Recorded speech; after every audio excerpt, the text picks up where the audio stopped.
मैं कोमल प्रसाद यादव, सहायक प्राध्यापक विधि, BCS शासकीय स्नातकोत्तर महाविद्यालय धमतरी, आप सबका अपने इस व्याख्यान के अंतर्गत एक बार पुनः हार्दिक स्वागत करता हूं। मैं आज आप सबको भारतीय दंड संहिता 1860 की धारा 159 और 160 के विषय में जानकारी दूंगा। भारतीय दंड संहिता की धारा 159 के अंतर्गत दंगा के अपराध को परिभाषित किया गया है तथा धारा 160 में दंगा के अपराध के लिए दंड की व्यवस्था की गई है। तो आइए हम देखते हैं कि दंगा किसे कहते हैं और कौन व्यक्ति दंगा कारित करता है, इसके विषय में जानते हैं। दंगा शब्द जो है वह हिंदी शब्द है। यह अंग्रेजी के एफ्रेज का हिंदी अर्थ है। एफ्रेज शब्द जो है वह फ्रेंच भाषा के एफ्रेयर से बना हुआ है। क्या फ्रेंच लैंग्वेज का शब्द है एफ्रेयर, इससे बना हुआ है एफ्रे, और एफ्रे की हिंदी क्या है? दंगा है। एफ्रेयर का अर्थ होता है आतंकित करना या भयभीत करना। किसको? जनता को। कहां पर करेंगे भयभीत? लोक स्थान में लड़कर जब दो या दो से अधिक व्यक्ति लोक शांति में विघ्न डाले, बाधा पैदा करे, तो ये कहा जाता है कि वे व्यक्ति जो कि जिनकी संख्या 2 या 2 से अधिक है, वे लोक स्थान में लड़कर लोक शांति में बाधा डाल रहे हैं, वे दंगा का अपराध करते हैं। दंगा को, जैसा कि मैंने अभी बताया, कि भारतीय दंड संहिता 1860 की धारा 159 के अंतर्गत परिभाषित किया गया है। आइए देखते हैं दंगा की परिभाषा क्या है। जबकि दो या अधिक व्यक्ति लोक स्थान में लड़कर लोक शांति में विघ्न डालते हैं, तब यह कहा जाता है कि वे दंगा करते हैं। जबकि 2 या अधिक व्यक्ति लोक स्थान में लड़कर लोक शांति में विघ्न डालते हैं, तब यह कहा जाता है कि वे दंगा करते हैं।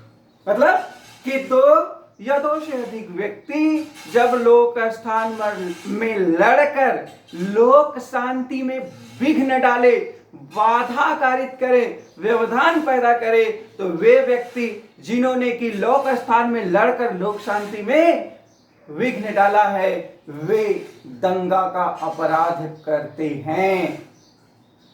आइए हम देखते हैं दंगा के अपराध के आवश्यक तत्व क्या हैं। हर एक अपराध को कारित किए जाने के लिए कुछ अनिवार्य या आवश्यक शर्तें होती हैं। तो वे शर्तें क्या हैं जो कि दंगा के अपराध को कारित किए जाने के लिए जरूरी हैं, आवश्यक हैं। तो आइए हम देखते हैं आवश्यक तत्व दंगा के अपराध के। पहला आवश्यक तत्व यही है कि 2 या 2 से अधिक व्यक्तियों के बीच लड़ाई। मतलब कि 2 या 2 से अधिक व्यक्ति दंगा के अपराध के लिए होने आवश्यक हैं। कम से कम व्यक्तियों की संख्या दंगा के अपराध के लिए जो है वह न्यूनतम 2 व्यक्ति होने चाहिए। 2 या 2 से अधिक व्यक्ति हों, और जब ये 2 या 2 से अधिक व्यक्ति क्या करें? लड़ाई करें। पहला तत्व यही है कि 2 या 2 से अधिक व्यक्तियों के बीच लड़ाई।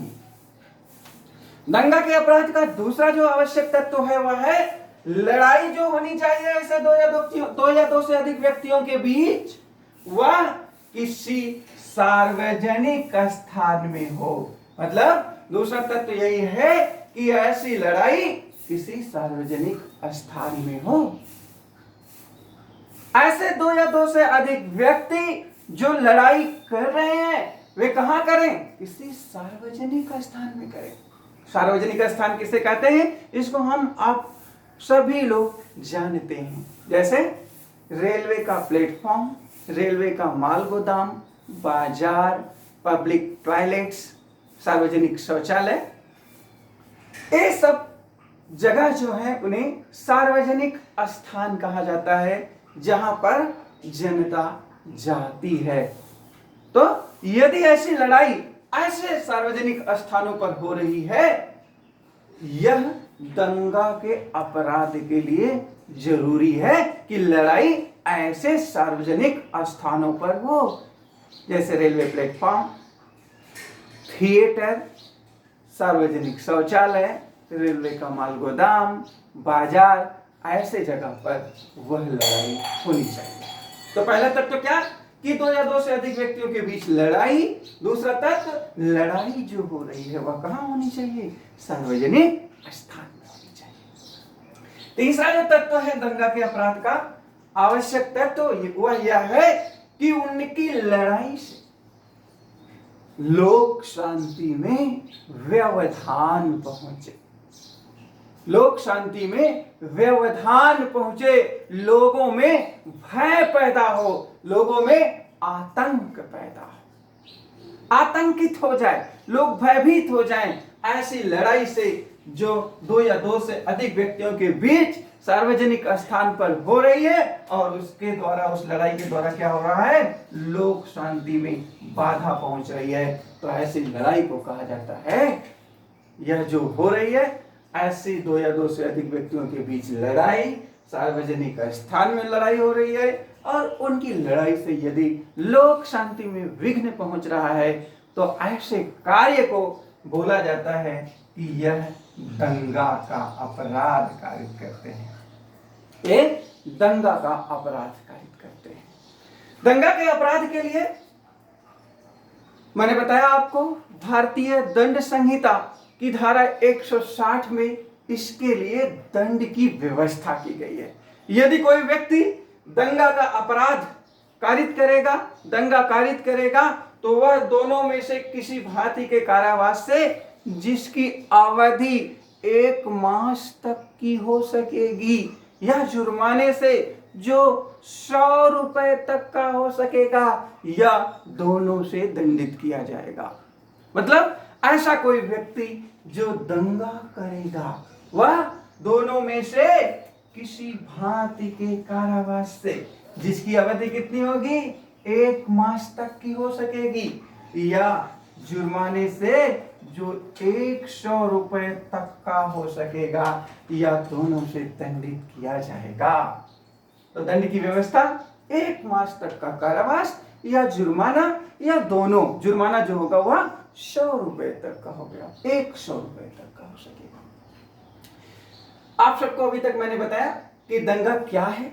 दंगा जो है अंग्रेजी के एफ्रे शब्द से बना हुआ है, जो फ्रेंच भाषा के एफ्रेयर से बना है। एफ्रे अंग्रेजी शब्द या फ्रेंच भाषा के एफ्रेयर शब्द से बना है, जिसका अर्थ क्या है? आतंकित करना या भयभीत करना। मैंने आपको दंगा की परिभाषा, जिसे कि भारतीय दंड संहिता 1860 की धारा 159 के अंतर्गत बताया गया है।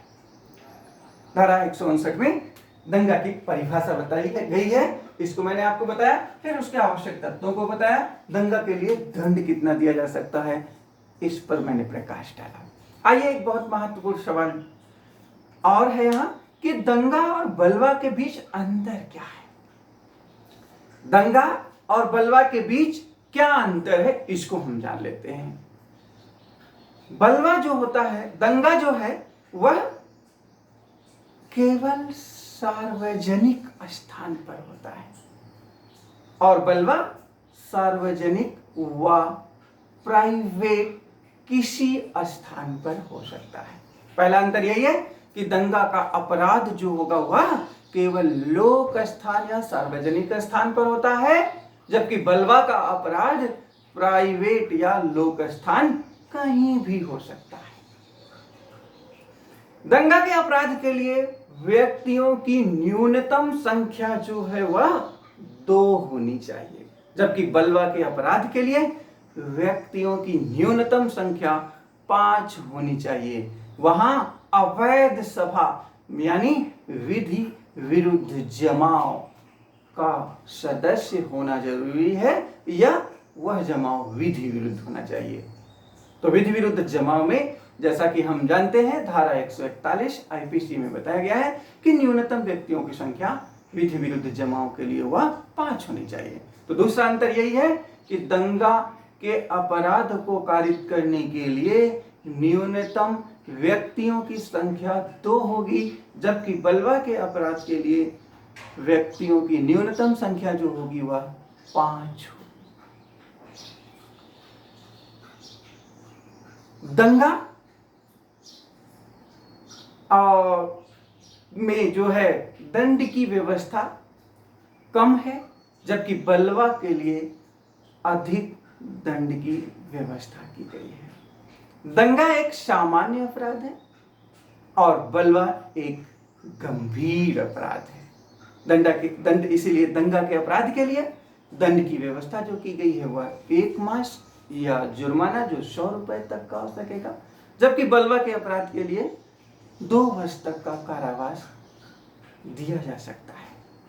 तो इस प्रकार से आज मैंने आप सबको